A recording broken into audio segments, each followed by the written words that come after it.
IVM. Hey everybody, welcome to another awesome week on the IVM Podcast Network. If you aren't following us on social media, please do. We're IVM Podcast on Twitter, Facebook, and Instagram. I'd like to thank our sponsors, Paytm Money.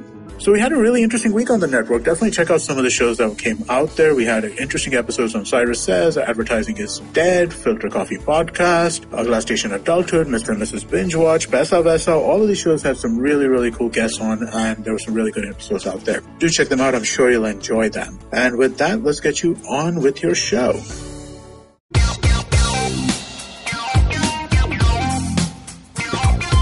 Hello, and welcome to another episode of Uncle Please Sit. My name is Tushar Avichandani. And I am Joel Pereira. Co-host of the podcast. Co-host of the podcast.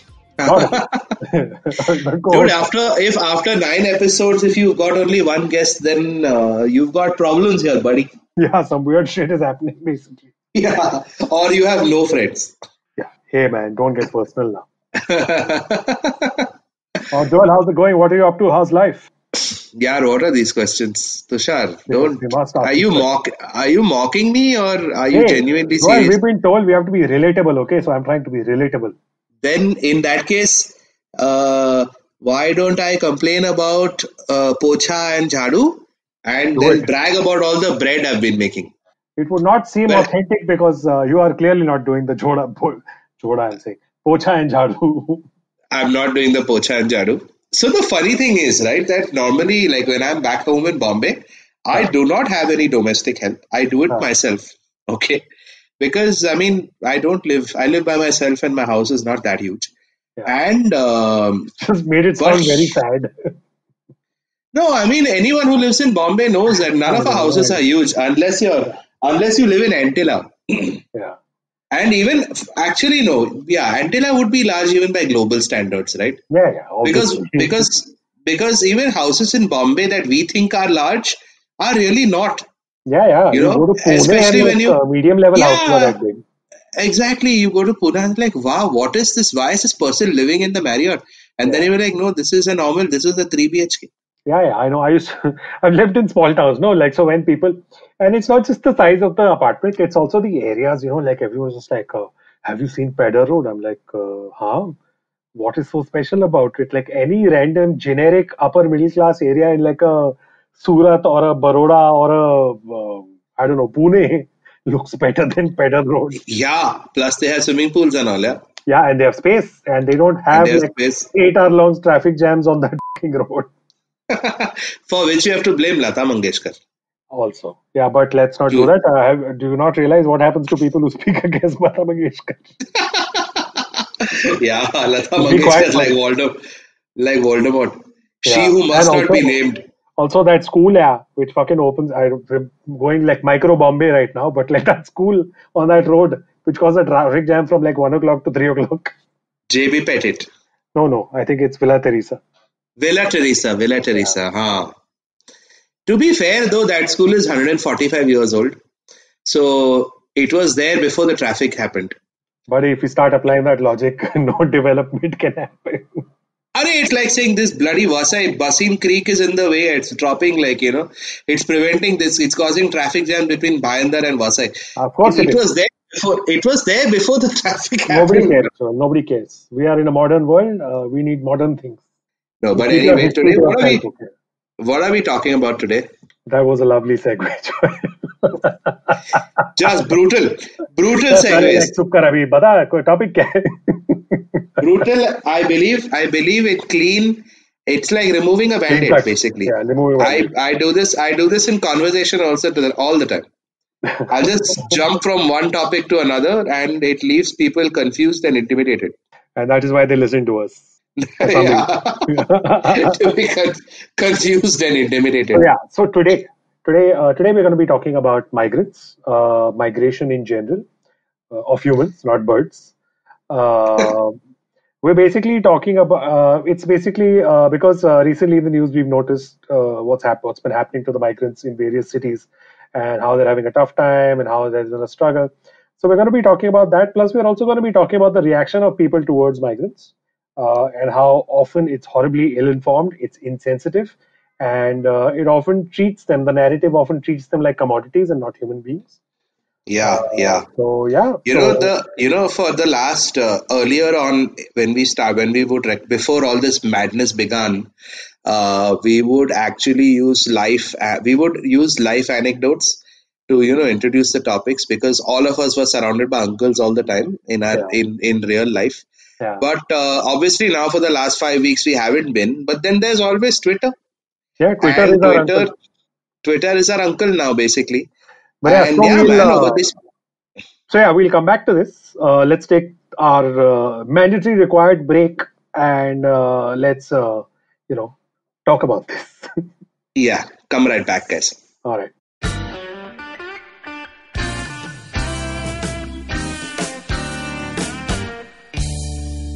Filter coffee is a fascinating beverage. You need to pick the right beans, blend them in the right proportion, roast them to perfection, and slow brew at the right temperature to get the perfect cup. Which is exactly like great conversations as well. You need to track down the most interesting minds, get them into their zone, and settle down for an unhurried, unscripted chat. And coffee for me is always, always, always best enjoyed with friends. I'm Karthik Nagarajan, and do share my table as I meet some of the most interesting people I know and sit them down for a strong cup of coffee and an even stronger conversation. Join me every Wednesday for a freshly brewed episode. This is not frappe. This is the Filter Coffee Podcast.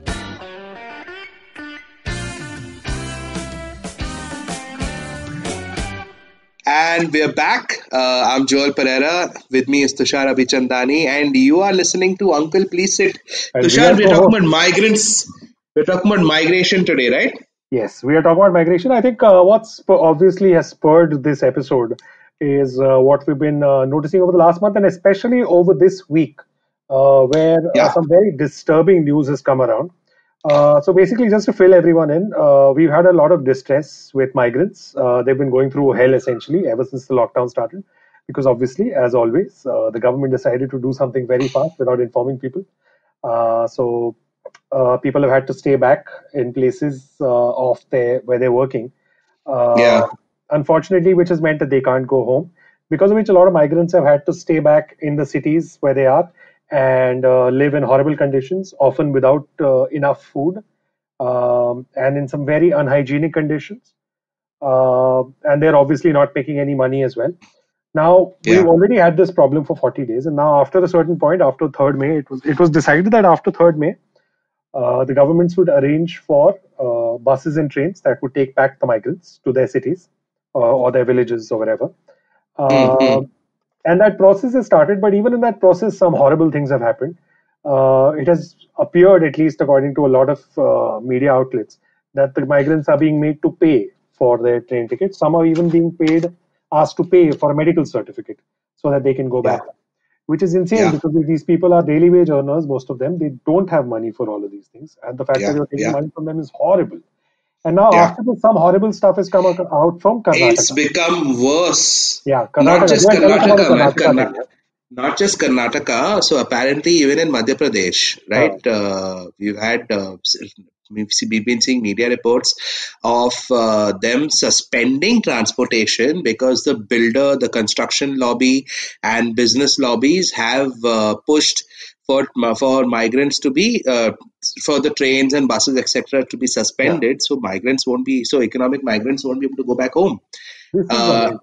This this is is yeah. amazing. So essentially, what people are doing, what the government of Karnataka is doing, or what the government of Madhya Pradesh is doing, or is reportedly doing, is basically trapping people and kind of like bonding them to the It's jobs bonded that they were labor. doing.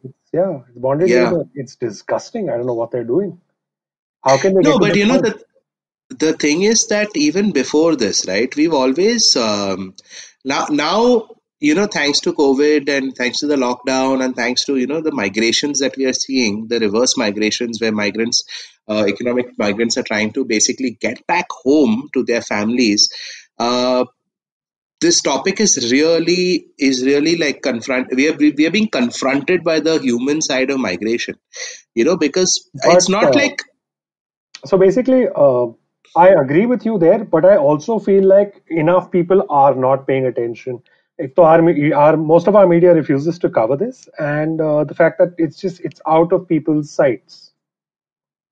Yeah, and no, I'm saying that in the past, right? So we are from the city of Mumbai, and Mumbai, I think more than other cities, has had migration as a real political issue. Hmm. If you remember, even the Shiv Sena, back in the 60s, in the mid 60s when it started, Yeah, one of their causes for the Shiv Sena was the migration of white collar South Indians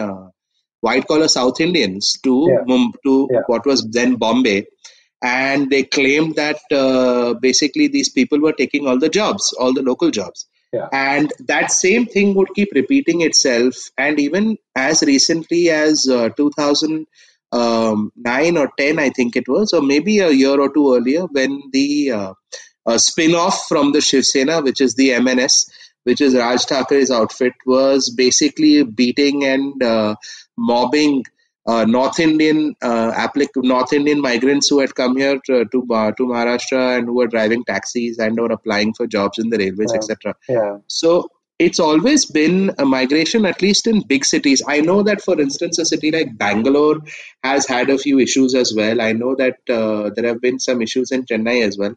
yeah. Uh, uh, whereas Calcutta for sure, because of all the people, like it's a lot of people from two states or three states in India, basically Uttar Pradesh, Bihar, and Madhya Pradesh, Yeah. which sees the most amount of migration, outward migration. And they face a lot And of hate. they face a lot of hate because, see, I mean, if you think about it, right, it's one of those things where it's the easiest person or party to blame, Yeah, right? Because you're looking around, okay, again, like the basis of all uncle opinions, you're taking something at absolute face value without any context. So you're seeing, like, this, you say, okay, migrants cause squalor, like urban squalor or slums, etc.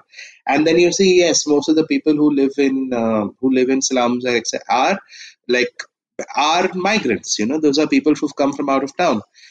Similarly, you would like to believe that migrants cause crime, which is again completely yeah. untrue, statistically. Because but on your common sense is saying, oh, these are rootless people, and and that's just your classism at play over there. Yeah. But the fact is that no actual evidence.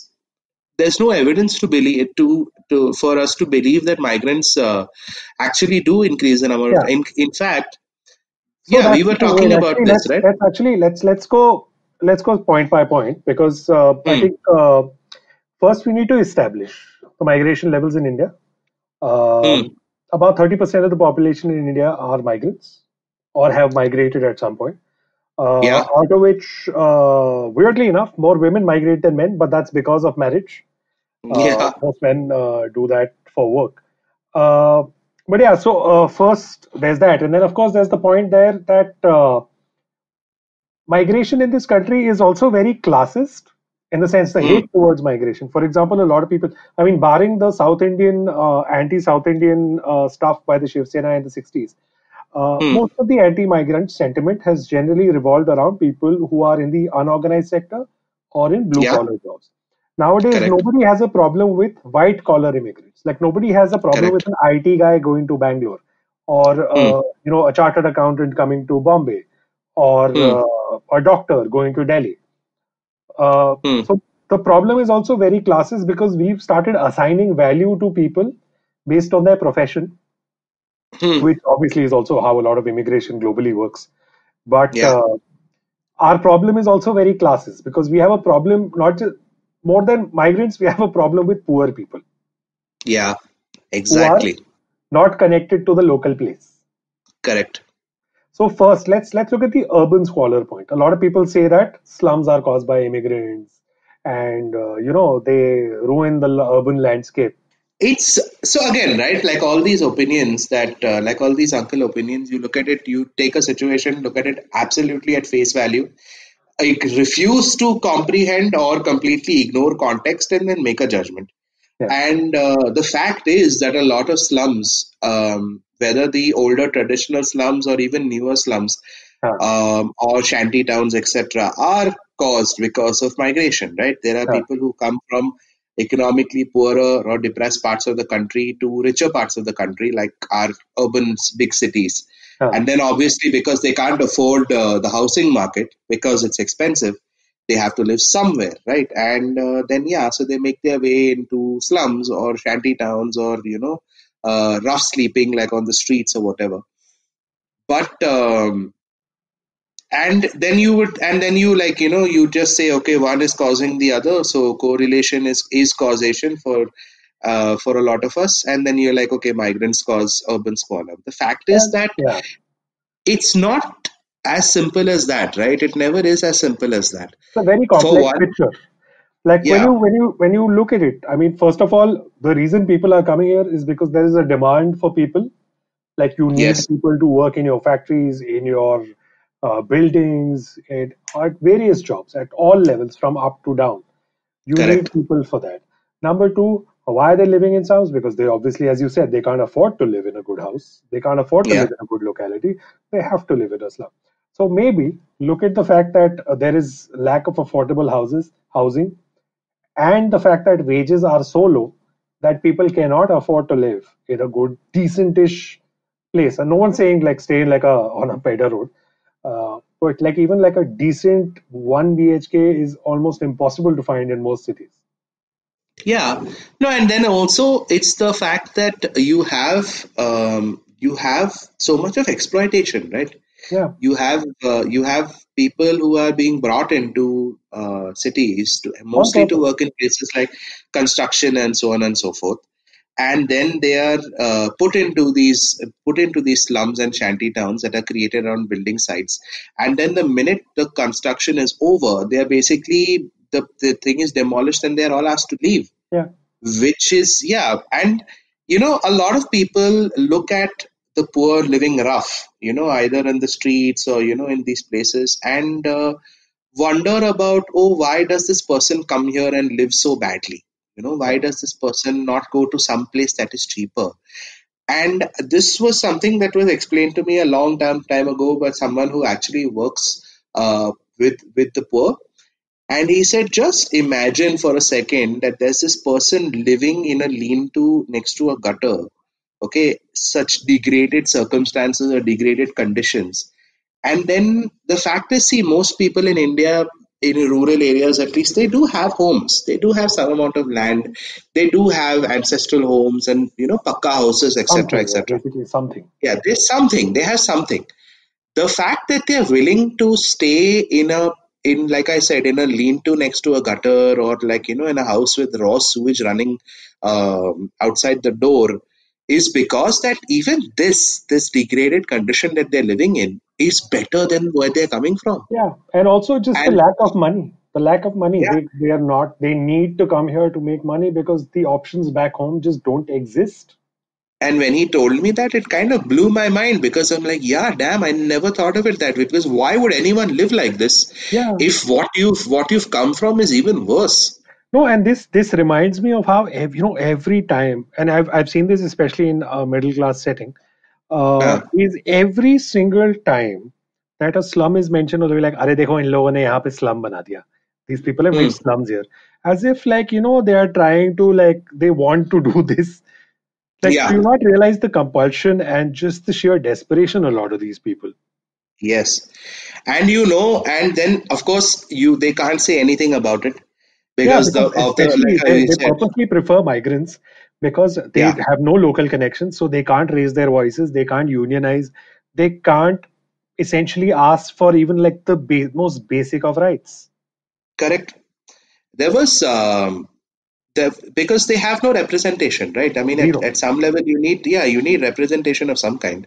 Yeah. Then there's this idea that increased migrants are also related to crime, to increases in crime.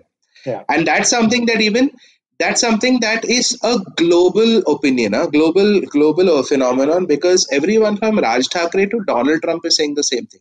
Yeah. If you remember Donald Trump's comments about Mexicans also, about how they're Hmm. sending their bad people here, and and and then you look at it a little deeper. Okay, like for instance, when I was reading this article some time ago in the Hindu, about research that they did in the city of Kochi. Now, Kochi, of course, it's not a metropolis, but it's a growing city. Hmm. Okay, one that's attracting a lot of migrants from as far as like Kochi is in Kerala, and these are migrants are coming from as far as like West Bengal and Rajasthan and Bihar and Uttar Pradesh. So lots of movement is happening in that city. Now, from between the years of 2015 and 2019, you had about two lakh odd cases being recorded in the various police stations in Kochi. Okay, Hmm. and of those 2 lakh cases, that's 200,000 cases. Only about 1,000 or so were registered against migrants. Okay, the rest of them were all against the locals, and the same pattern. And this study was done based on studies that have been done in cities like Los Angeles, cities like London, New York, Sydney, which also sees a lot of migration. And even in those places, they realize that the migrants very, very rarely are actually participating in crime because they're not there for this stuff. They're They're there to there work. to they're there for work. They're there to better their own conditions, and this is an idea that has so much resonance. That migrants cause crime. Like for instance, even during the Brexit, when the campaign for Brexit was happening, Yeah. all these UKIP guys and even David Cameron and all these people. I mean, David Cameron was a little more nuanced, but the UKIP guys were straight God, I up. These miss I Polish, miss David Cameron. yeah, these Like, Polish people are it's a coming here combination. and doing crimes. No, but like on a forget even research, on a basic anecdotal level, which is the big city in this country with massive Huh. migration, but is considered generally safe? Bombay. Bombay, yeah, Bombay is considered to be one of the safest big cities in this country, and it has yeah, probably the highest or the second highest after Delhi migration in yeah, the country. yeah, yeah. Like on a basic anecdotal level, you can see this. So yeah, so these opinions, right? These global opinions, whether like I said, whether it's the UKIP guys in the UK, whether it's the Trump and the Republicans in America, whether it's any political or any politician or any group of people dealing with migration, they're always talking about how it's bad and how we need to prevent it or how we need to slow it down, Because etc., etc. But a it's lot of it usually, is couched couched in being just not it being just anti-poor, right? yeah, I Don't think you it's a get that combination feeling? of, yeah, it's a combination of anti-poor, and it's also a combination of the other, the not liking the other. It's so much Hmm. easier to hate someone who's not from your caste, class, religion, or gender, Hmm. uh, because it's because you don't understand them often. You don't have empathy towards them, and Yeah. obviously, and even with the poor thing, poor people think it's the same thing, right? You don't know them, you don't understand them, you don't realize the circumstances they live in. No, and It's a then very here's that's the why it's thing, such an right? easy global thing. No, and yeah, because they build our homes, they work in our factories, they drive our cabs, they like other people who are selling our produce, are marketing our produce, and they are the last people that we would ever consider, I mean, as not just part of a us, the city. government also, apparently, from the way things are Yeah, happening. the government also, because they're the Zero last people India. that anyone will zero fucks. Yeah. Seriously, man. And this again, right? People talk about cities and people talk about crowds and people talk about oh everyone comes here from everywhere and so on and so forth. But think about it from another perspective that would you want to live in a place that no one wants to come to? No, which is This what I'm is reading. Which is what I'm reading in a lot of articles where lot of migrants are saying, you know what, fuck this. I'm going to go back home, and I am not coming back to this place. I will rather run a small shop somewhere near my village, uh, but I will not come back here. And so I feel like there's a lot of people who will not come back. They might prefer to migrate to cities closer to them or towns close to them, or go back into farming or figure out something else because people are pissed off for the way they've been treated. They're like, I literally helped you build this city, and now you're treating me like shit. Not that you didn't treat and me like deserve shit before also, but now you're making it worse. and completely valid reasons, yeah. Yeah, it's shameful. Completely valid reasons why. Very absolutely shameful. And that's exactly what we were saying. Like we creating ecosystems where once everything is built and done and so on and so forth, then okay, thank you and bye. We don't want to see you anymore, or even if you need to exist, because some need to exist, because like I said earlier, our taxis need to be driven and our markets need to be populated and our Yeah. homes need to be cleaned, then you basically will stay far away from us, Yeah. right? You don't So that's you the don't thing, right? In most Indian cities, slums are always cordoned off in that separate area, which is actually one of the reasons I like Bombay because it's in your face. You see it. yeah, You're aware, you know, and I think it's important. even even in a city like Bombay, right? Even in a city like Bombay.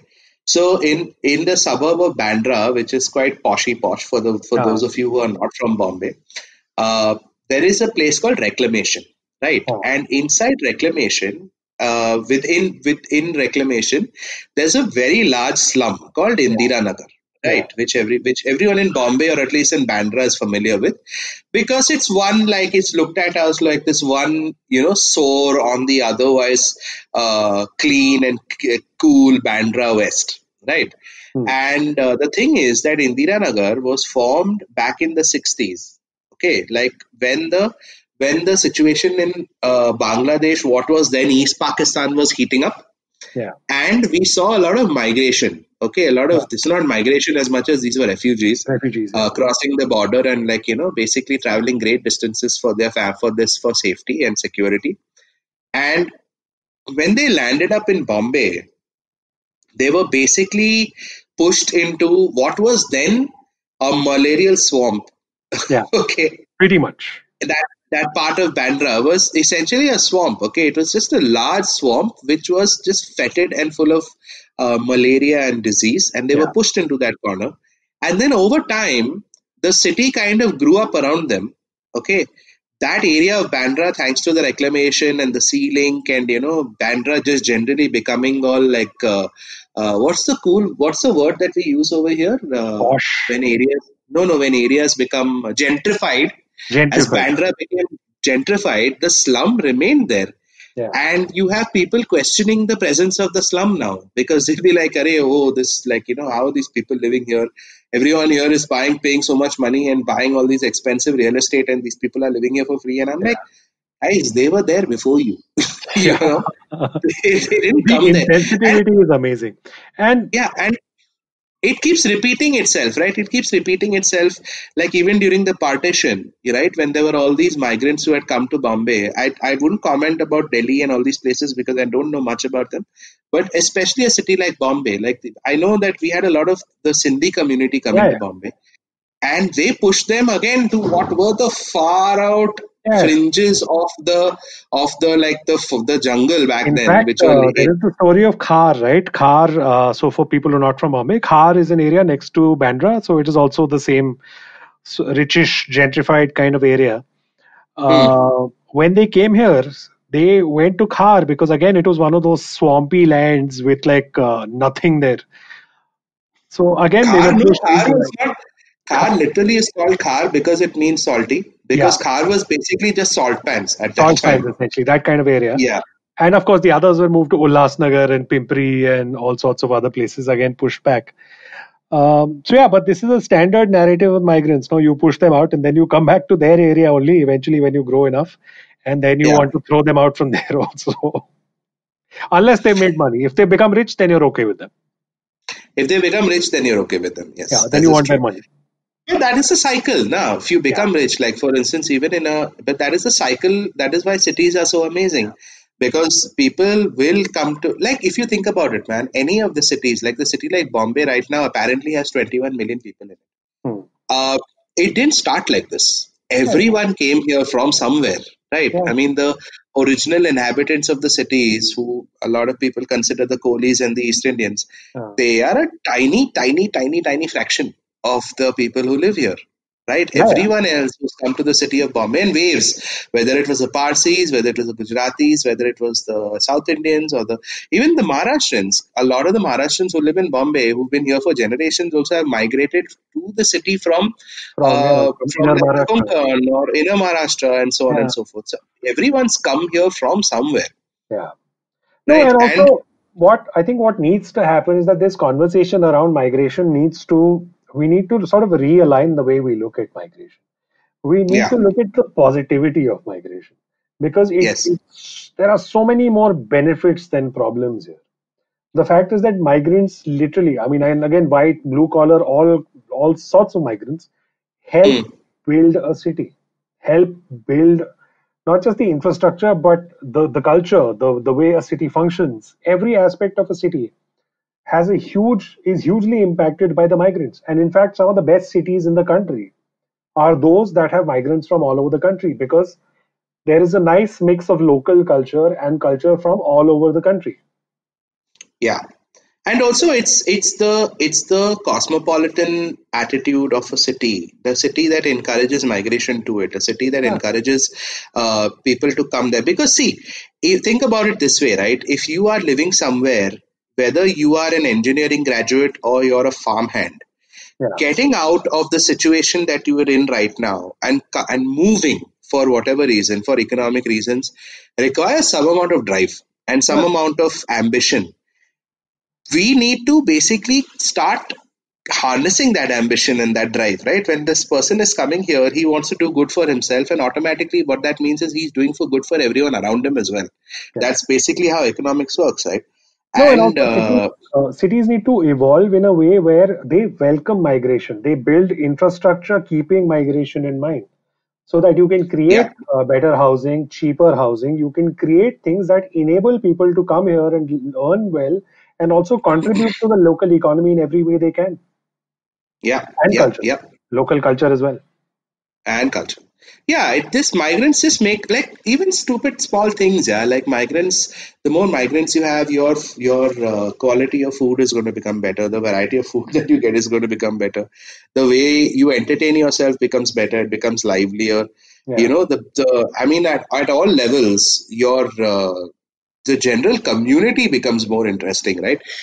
It's just like it's the difference between a large city and a large village. The big yeah, difference between a city and a village is that in a village everyone thinks and talks and does everything the same, whereas in a city you have different people from various aspects, from various parts of life, coming and intermingling together. Wow, it sounds really utopian, right? yeah. No, But wow. it's true.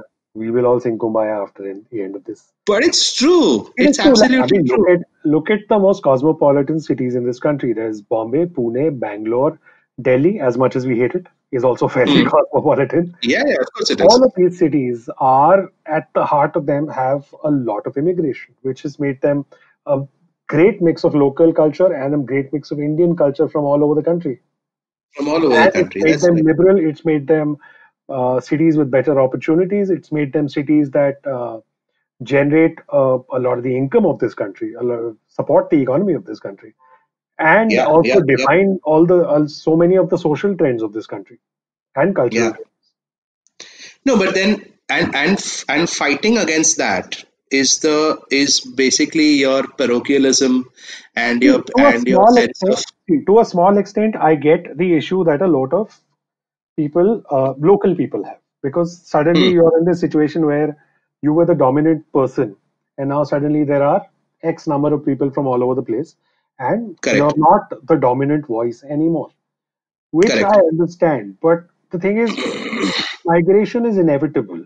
It's not going to change. So the way to deal with it, at least in my opinion, would be Hmm, to not fight it, but to be more welcoming and make your culture accessible to people who are coming in. yeah. You could be anyone. You could be a Create Marathi, you could be Gujarati, you could be whatever, Maharashtrian, Gujarati, or Parsi, or whatever. You make your language and your culture accessible to people, and I think more people will embrace those. yeah. No, that is true. And also at the same time, when people want Very to go back, utopian episode. very, very utopian. मतलब But एकदम. that is the I mean, dream, they I did guess, want us right? to be positive, yeah. Sorry? I mean, they did want us to be positive, so No, no, and but yeah, but the like I said earlier, right? That what's fighting against this is the parochialism. What's fighting against this is the massive class divide between and people. What's also fighting against and this also politicians being assholes and exploiting all of this. politicians being assholes and exploiting all of this. I That's mean, like actually a thing in for India, every politicians being assholes and exploiting it is like you have the business lobby and you have the corporate lobby, and yeah, they are looking after their own interests, and their yeah, interests lie in cheap labor, essentially, right? yeah, You're seeing the process all over again, wherein You have this labor, and you want them because someone needs to like build your bricks and run your machines. But at the same time, you don't want to pay them enough to guarantee their health or their security or whatever. Yeah, because how will you build a palace if you pay people properly? Yeah, you can't, right? I mean, you can, but then your profits decrease. Yeah. Then you won't be able to maintain that palace, no, if you're not exploiting people. It's this, and I was, now that we're talking about it, someone in Goa also, I believe it was the head of the Goan Chamber of Commerce, said something very similar. He's like, oh, after all these migrant, because Goa also has a lot of migrant labor, right? Whether it's in the infrastructure or even tourism, etc., etc. And he was like, oh, they've come here, they've taken all our things, and now they want to go back. So yeah, so I don't know if it's ignorance or if it's just arrogance, wherein you would talk shit about someone who wants to go back home because he doesn't have anything to eat or doesn't have any money to live, and and you would say something as insensitive or as sorry. I said we treat cattle better. We treat cattle better, really. We really do. Over the past 2 weeks or 3 weeks, I've just been watching videos and images of all these people just migrating, just walking on our highways and across the interstate system. And some people are comparing it to the partition, Yeah. where they've said that this is the first time in how many ever years, in 70 odd years, that you've seen this kind of this kind of movement of people. Mass of humanity just moving around from one place to another. They're just going home, basically. Seriously. And it's really quite heartbreaking. It is. It's awful. And unfortunately, as positive as we tried to be, we are ending on this very unpositive note, because it really is disappointing and very sad. But that brings us to the end of this episode.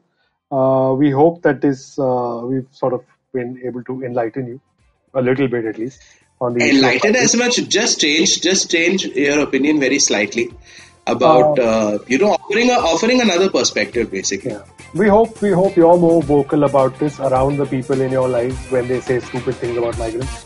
Correct them, and if you can, pressure your elected representatives. Although I don't know how effective that is in India. To not be assholes. But so that's it from us this week, guys.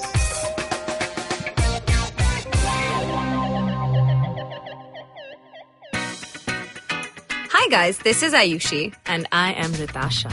And welcome to Agla Station Adulthood.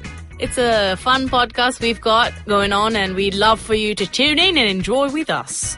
Join us as we stop at various stations and discuss different topics that seem to be bothering us, and hopefully dating, you as well. Relationships, beauty, just being an adult, lots of different things. We don't have a great grip on it, but we've done okay so far. Catch Agla Station Adulthood every Thursday on the IVM app, the IVM website, or wherever else you get your podcasts.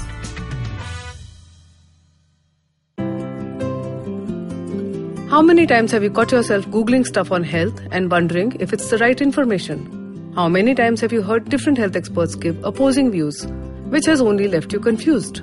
There are rising cases of cancer, heart, diabetes, stress, and autoimmune diseases. Meet the patients and the experts who paved the path of true healing. Join me, Rachna Chachi, cancer nutrition coach and nutritional therapist on Heal and Hearty.